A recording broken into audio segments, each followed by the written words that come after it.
the situation Nissan has found itself in recently. And it struck us that we were fortunate in one way. We worked for a company where we didn't have to look elsewhere for inspiration.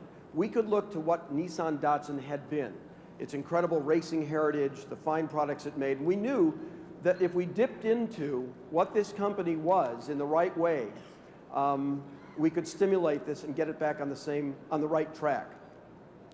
If I were to ask you which single car in Nissan Datsun's entire history represented the company at the peak of its performance, my hunch is that most of you would probably say the original Datsun 240Z, the first truly affordable, genuine sports car at its time.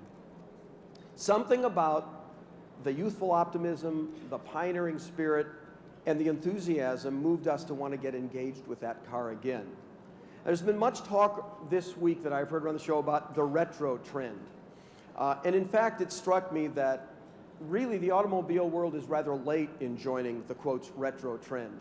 This is a phenomenon that's been going on some time in architecture with postmodernism, with furniture design and lamps, the phenomenon of Philippe Starck, and of course Hollywood, who continue to regurgitate, quotes, classics. Some classics prove capable of outliving their own time.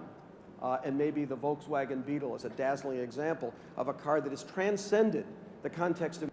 I guess most people felt that we had to start with this headlamp. Some didn't have to be round. Could we rotate? Well, it's going to take too long going the other way. That's okay.